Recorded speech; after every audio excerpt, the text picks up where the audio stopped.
Good afternoon. My name is Shannon Sakalaris. I recognize many of the names and faces of those students who have completed their blog posts so far, so I'm looking forward to working with some of you again in this class.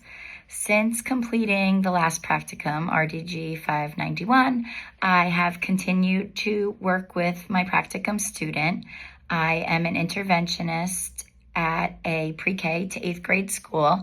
So she was a 2nd grade student that I was already working with, and then I continued working with her some more after school. So since we have discontinued our practicum together, I've continued to work with her in the school setting. I see her a half hour each day during what we call win time, or what I need now, and I still see her 5 days a week. Since that time, though, using some of the data that we collected during the practicum, we have referred her to the child study team for an evaluation to see if she might qualify for some special ed services, as some of her challenges were not just limited to reading specifically.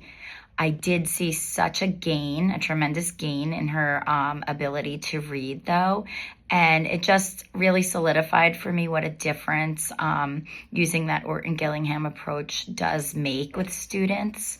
One of the challenges we've had, or I've had in working with my students since then, is that I feel constrained by only a half hour a day with some of my students. And I know for sure that working with them one-on-one in a more intense setting would better benefit them. So I feel confined by some of the limitations of a public school environment and working with those students who are struggling to read.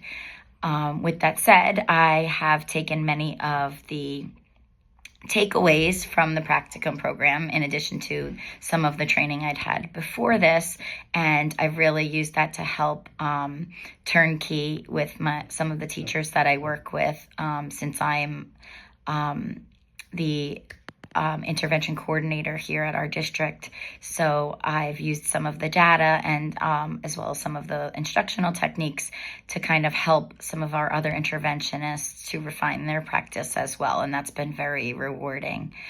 I have not given as much thought as I would have liked to the upcoming thesis. I do have a couple of strong areas of interest, but I am not sure how that will play out in terms of a thesis just yet.